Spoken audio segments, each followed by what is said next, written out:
السلام علیکم ورحمۃ اللہ وبرکاتہ۔ بسم اللہ الرحمن الرحیم۔ دوستو، چار نوجوان ایک جگہ اکٹھے کام کیا کرتے تھے۔ انہیں وہاں کئی سال گزر گئے۔ وہ اپنی آمدنی جمع کرتے تھے۔ انہیں جب بھی پتہ چلتا کہ کسی شہر میں عیاشی کے مواقع ہیں تو وہ وہیں جا پہنچتے۔ حسب معمول وہ ایک دن بیٹھے تھے کہ انہیں ایک ایسے شہر کے متعلق سنا جہاں وہ کبھی نہیں گئے تھے۔ انہوں نے پختہ عزم کیا کہ وہ رقم جمع کر کے اس دفعہ وہاں جائیں گے۔ روانگی کا وقت ہوا تو وہ ہوائی جہاز پر سوار ہو کر اپنی منزل کی طرف روانہ ہو گئے۔ انہوں نے وہاں ایک ہفتہ سے بھی زائد وقت زنا اور شراب نوشی وغیرہ میں گزارا اور ایسے کام کرتے رہے جو اللہ تعالیٰ کو پسند نہیں بلکہ غضبناک کر دیتے تھے، یعنی ایسے کام جو اللہ کو غضبناک کر دیتے تھے، وہ کام ان دوستوں نے کیے۔ ایک دفعہ رات کا کافی حصہ بیت چکا تھا اور وہ اللہ کی معصیت اور فجور اور کھیل کود اور بدکاری میں مصروف تھے۔ اسی دوران ان میں سے ایک آدمی بے ہوش ہو کر گرا۔ تینوں دوست اس کی طرف لپکے۔ ان میں سے ایک نے اس سے کہا، بھائی لا الہ الا اللہ پڑھ لو۔ تو وہ کہنے لگا، پرے ہٹ، مجھے شراب کا ایک جام اور پلا، اور اے فلاں رقاصہ میرے قریب آ جا۔ اور اسی دوران اس کی روح پرواز کر گئی۔ ہم اللہ تعالیٰ سے سلامتی اور عافیت کے خواستگار ہیں۔ ان تینوں نے جب اپنے ساتھی کو اور اس کے عبرتناک انجام کو دیکھا تو وہ رونے لگے اور توبہ کرتے ہوئے گناہ کے اس اڈے سے باہر آ گئے اور اپنے ساتھی کا تابوت تیار کرا کے اسے ساتھ لیے واپس آئے۔ ایئرپورٹ پر پہنچ کر انہوں نے تابوت میں اس کے چہرے کو دیکھا تو وہ انتہائی سیاہ اور مکروہ ہو چکا تھا۔ اللہ کی پناہ۔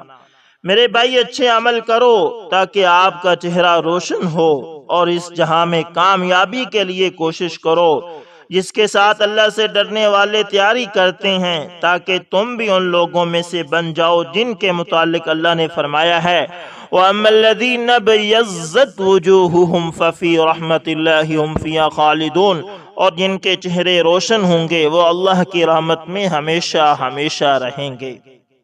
اللہ اکبر، اللہ اکبر۔ دوستو، اسی طرح شیخ الحدیث حضرت زکریا کاندھیلوی رحمت اللہ تعالی نے آپ بیتی میں اپنی ذات سے متعلق ایک بڑا دلچسپ واقعہ ذکر کیا ہے۔ فرماتے ہیں کہ ایک مرتبہ سفر سے واپسی پر جب میں ریل گاڑی سے اترا تو سخت پیاس محسوس ہوئی۔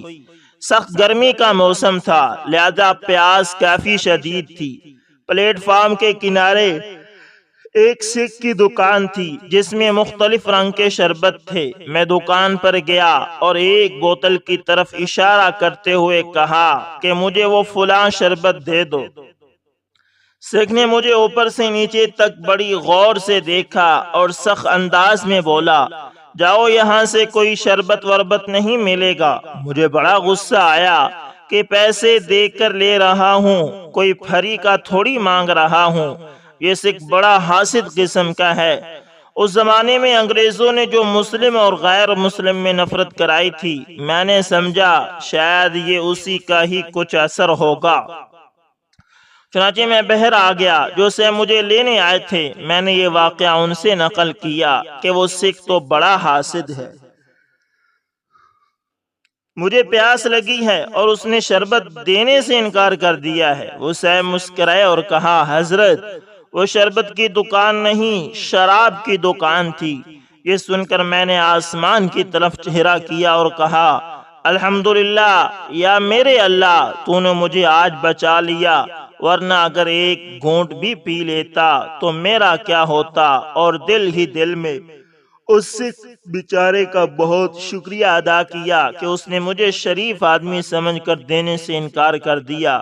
حضرت یہ واقعہ نقل کرنے کے بعد فرماتے تھے، میرے پیارو، تم اگر متقیوں کی سی شکل ہی اختیار کر لو تو بہت سارے خرافات اور گناہوں سے بچ جاؤ گے۔ دوستو، اسی طرح ایک قصبے کے ہوٹل میں ایک سیاح داخل ہوا اور مالک سے اس کے ہوٹل کا بہترین کمرہ دکھانے کو کہا۔ مالک نے اسے بہترین کمرے کی چابی دی اور کمرہ دیکھنے کی اجازت دے دی۔ سیاح نے کاؤنٹر پر $100 کا نوٹ بطور ایڈوانس رکھا اور کمرہ دیکھنے چلا گیا۔ اس وقت قصبے کا قصاب ہوٹل کے مالک سے گوشت کی رقم لینے آ گیا۔ ہوٹل مالک نے وہی $100 کا نوٹ اٹھا کر قصاب کو دے دیا، کیونکہ اسے امید تھی کہ سیاح کو کمرہ ضرور پسند آ جائے گا۔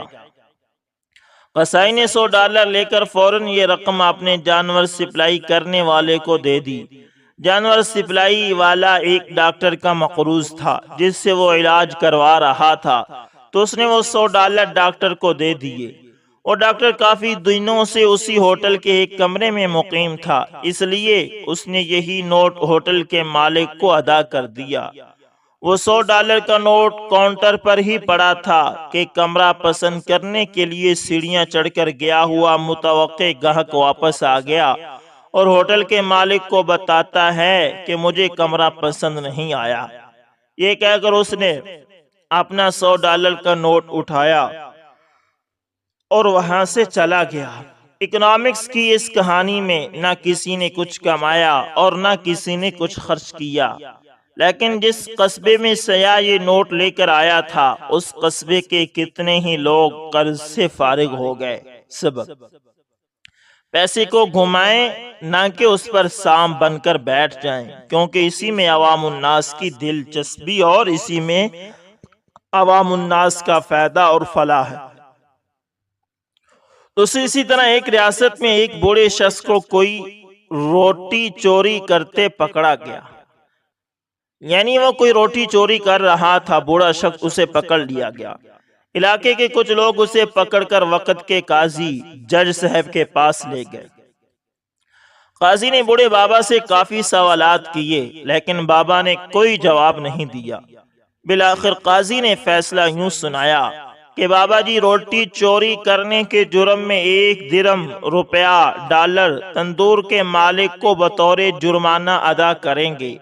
یہ سنتے ہی لوگوں نے فاتحانہ نعرے لگانے شروع کر دیے۔ قاضی صاحب نے کہا کہ ٹھہرو، ابھی فیصلے کی دوسری قسط باقی ہے۔ سب لوگ سمجھے کہ اب شاید بابا کو قید کی سزا بھی ہوگی، لیکن قاضی کے فیصلے نے سب کو حیرت میں ڈال دیا۔ قاضی نے گرج دار آواز میں فیصلہ سنایا کہ جتنے لوگ بابا جی کو پکڑ کر لائے ہیں وہ سب، اور جو لوگ بابا جی کے گھر کے آس پاس 3 گلیوں میں رہتے ہیں وہ سب ہر ماہ کی پہلی تاریخ کو 50 درہم بابا جی کو بطور جرمانہ ادا کریں گے۔ لوگوں نے اس کی وجہ پوچھی تو قاضی نے جواب دیا، نہ بابا کی عمر چوری کی ہے، نہ بابا پیشہ ور چور لگتے ہیں، کیونکہ اگر چور ہوتے تو اپنی صفائی اچھے انداز سے پیش کرتے، جیسا کہ چوروں کا دستور ہے۔ بابا جی کو بھوک نے چوری تک پہنچایا ہے۔ اس کا سب سے بڑا سبب بابا کے پڑوسی ہیں جنہوں نے کبھی بابا کی خبر نہ لی، اس لیے بابا ایک روٹی کے چور ہیں، جبکہ بابا جی کا پورا محلہ انسانیت کا چور ہے۔ جو سزا میں نے سنائی ہے حقیقت میں تمہارا فریضہ تھا جو تم ادا نہ کر سکے، اس لیے اس کو جرم کا نام دیا گیا ہے۔ قاضی کے فیصلے نے بابا جی کی آنکھوں سے آنسو نکال دیے، جبکہ تماش بینیوں کی گردنیں جھکا دی۔ اللہ اکبر! ایسے ہوتے تھے اس وقت کے قاضی۔ دوستو، ایک نہایت شاطر اور ماہر چور نے چوری کی خاطر مہنگا لباس زیبا تن کر کے معزز اور محترم دکھائی دینے والے شیخ جیسا حلیہ بنایا اور صرافہ بازار میں سونار کی ایک دکان کے اندر چلا گیا۔ سونار نے جب اپنی دکان میں وضع قطع سے نہایت ہی رئیس اور محترم دکھائی دینے والے شیخ کو دیکھا جس کا نورانی چہرہ چمک رہا تھا، تو سونار کو ایسا لگا جیسے اس کی دکان کے بھاگ جاگ اٹھے ہوں۔ اسے پہلی بار اپنی چھوٹی سی دکان کی عزت و وقار میں اضافے کا احساس ہوا۔ سونار نے آگے بڑھ کر شیخ کا استقبال کیا۔ شیخ کے بحروب میں چور نے کہا، آپ سے آج خریداری تو ضرور ہوگی، مگر اس سے پہلے بتائیں کیا آپ کے لیے ممکن ہے کہ آپ اپنی سخاوت سے ہماری ساتھ مسجد بنانے میں حصہ ڈالیں گے؟ اس نیک کام میں آپ کا حصہ خواہ 1 درہم ہی کیوں نہ ہو۔ سنار نے چند درم شیخ کے حوالے کیے ہی تھے کہ اسی اثنا میں ایک لڑکی جو در حقیقت چور کی ہم پیشہ تھی دکان میں داخل ہوئی اور سیدھی شیخ کے پاس جا کر اس کے ہاتھوں کو بوسہ دیا اور التجائیہ لہجے میں اپنے اور اپنے اہل و عیال کے لیے خیر و برکت کی دعا کے لیے کہا۔ سنار نے جب یہ منظر دیکھا تو اس سے رہا نہ گیا اور معذرت خواہانہ لہجے میں کہنے لگا، اے محترم شیخ، لا علمی کی معافی چاہتا ہوں مگر میں نے آپ کو پہچانا نہیں۔ لڑکی نے یہ سن کر تعجب کا اظہار کیا اور سنار سے مخاطب ہو کر کہنے لگی، تم کیسے بد نصیب انسان ہو، برکت، علم، فضل اور رزق کا سبب خود چل کر تمہارے پاس آ گیا ہے اور تم اسے پہچاننے سے قاصر ہو۔ لڑکی نے شیخ کی طرف اشارہ کرتے ہوئے کہا کہ یہ فلاں علاقے کے مشہور و معروف شیخ ہیں جنہیں خدا نے کثرت علم، دولت کی فراوانی اور ہر قسم کی دنیاوی نعمتوں سے مالا مال کر رکھا ہے۔ انہیں انسانوں کے بھلے کے سوا کسی چیز کی حاجت نہیں، لوگ ان کی ایک جھلک دیکھنے کے لیے بے تاب رہتے ہیں۔ سنار نے شیخ سے معافی مانگتے ہوئے کہا کہ شیخ صاحب، میں معافی کا طلبگار ہوں، میرا سارا وقت اس دکان میں گزرتا ہے اور بہر کی دنیا سے بے خبر رہتا ہوں، اس لیے اپنی جہالت کی وجہ سے آپ جیسی برگزیدہ ہستی کو میں نہ پہچان سکا۔ شیخ نے سنار سے کہا، کوئی بات نہیں، انسان خطا کا پتلا ہے، غلطی پر نادم ہونے والا شخص خدا کو بہت پسند ہے۔ تم ایسا کرو، ابھی میرا یہ رومال لے لو اور 7 دن اس سے اپنا چہرہ پونچھتے رہو۔ 7 دنوں کے بعد یہ رومال تمہارے لیے ایسی برکت اور ایسا رزق لے آئے گا جہاں سے تمہیں توقع بھی نہ ہوگی۔ جوہری نے پورے ادب و احترام کے ساتھ رومال لیا، اسے بوسہ دیا، آنکھوں کو لگایا اور اپنا چہرہ پونجا تو ایسا کرتے ہی وہ بے ہوش ہو کر گر گیا۔ اس کے گرتے ہی شیخ اور اس کی دوست لڑکی نے سنار کی دکان کو لوٹا اور وہاں سے فوراً رفو چکر ہو گئے۔ اس واقعے کو جب 4 سال گزر گئے اور سنار رو دھو کر اپنا نقصان بھول چکا تھا تو 4 سال کے بعد پولیس کی وردی میں ملبوس 2 اہلکار سنار کی دکان پر آئے۔ ان کے ساتھ وہی چور شیخ تھا جس کو ہتھکڑیاں لگی ہوئی۔ سنار اسے دیکھتے ہی پہچان گیا۔ ایک پولیس والا سنار کے پاس آ کر پوچھنے لگا، کیا آپ اس چور کو جانتے ہیں؟ کیونکہ آپ کی گواہی سے ہی قاضی اسے سزا سنا سکتا ہے۔ سنار نے کہا، کیوں نہیں، اس نے فلاں طریقہ واردات سے مجھے بے ہوش کر کے میری دکان لوٹ لی تھی۔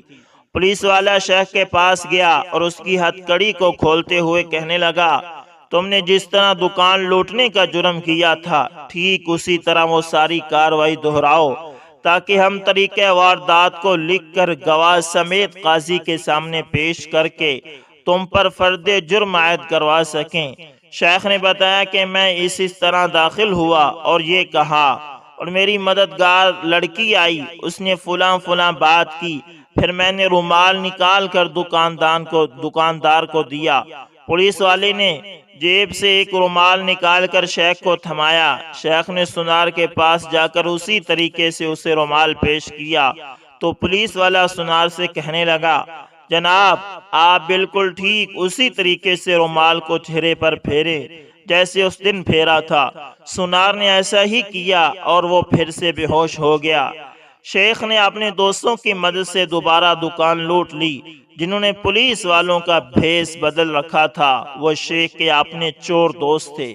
تو آج ہمارے ملک کا بالکل یہی حال ہے۔ ہر 5 سال بعد چور بھیس بدل کر ہمارے پاس آتا ہے اور چکنی چوپڑی باتوں سے ملک اور عوام کا سوام لوٹ کر پتلی گلی سے نکل لیتا ہے۔ ہر دفعہ ایک نیا منظر، نیا لباس، نیا بہروپ، نئی شکل اور نیا حربہ جس سے عوام دھوکہ کھا کر اعتبار کرتی ہے اور آخر میں محافظوں سمیت نکلتا وہی چور ہے۔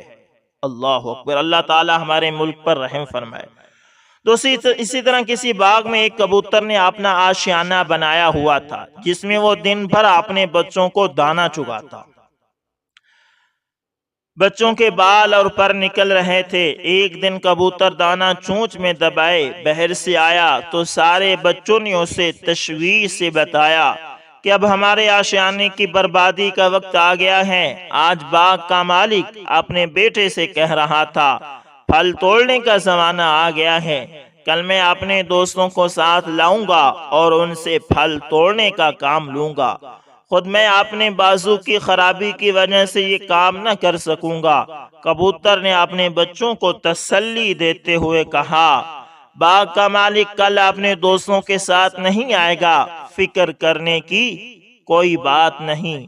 اور حقیقتاً ایسا ہی ہوا، باغ کا مالک دوسرے روز اپنے دوستوں کے ہمراہ پھل توڑنے نہیں آیا۔ کئی روز بعد باغ کا مالک اپنے بیٹے کے ساتھ باغ میں آیا اور پھر کہنے لگا میں اس دن پھل توڑنے نہ آ سکا کیونکہ میرے دوست وعدہ کے باوجود نہ آئے، لیکن میرے دوبارہ کہنے پر انہوں نے پکا وعدہ کیا ہے کہ کل وہ ضرور آئیں گے اور پھل توڑنے میں میری مدد کریں گے اور پھل توڑنے کے لیے باغ میں میرے ساتھ جائیں گے۔ کبوتر نے یہ بات بچوں کی زبانی سن کر کہا گھبراؤ نہیں، باغ کا مالک اب بھی پھل توڑنے نہیں آئے گا، یہ کل بھی گزر جائے گا۔ اسی طرح دوسرا روز بھی گزر گیا اور باغ کا مالک اور اس کے دوست باغ نہ آ سکے۔ آخر ایک روز باغ کا مالک اپنے بیٹے کے ساتھ پھر باغ میں آیا اور پھر بولا میرے دوست تو بس نام کے ہمدرد ہیں، ہر بار وعدہ کر کے بھی ٹال مٹول کرتے ہیں اور نہیں آتے۔ اب میں نے فیصلہ کیا ہے کہ ان پر بھروسہ کرنے کی بجائے اپنا کام میں خود کروں گا اور کل باغ سے پھل توڑ لاؤں گا۔ کبوتر نے یہ بات سن کر پریشانی سے کہا کہ میرے پیارے بچوں، اب ہمیں اپنا ٹھکانہ کہیں اور تلاش کرنا چاہیے۔ باغ کا مالک کل یہاں ضرور آئے گا کیونکہ اس نے دوسروں پر بھروسہ کرنا چھوڑ دیا ہے۔ سبق: دوسروں پر بھروسہ ہمیشہ نقصان کا باعث بنتا ہے، اپنا کام خود کرنے کی عادت ڈالنی چاہیے۔ اللہ اکبر، اللہ اکبر۔ دوستو آج کل ایسے ہی ہو رہا ہے کہ ہم ہر کام میں دوسروں کی مدد لیتے ہیں اور دوسروں پر بھروسہ کرتے ہیں، پھر کبھی کام ہو جاتا ہے کبھی رہ جاتا ہے۔ اس لیے دوستو اپنا کام خود کرنے کی کوشش کریں۔ دوستو ملتے ہیں کسی نیکسٹ اچھی سی ویڈیو کے اندر، تب تک کے لیے اللہ حافظ، جزاکم اللہ خیر۔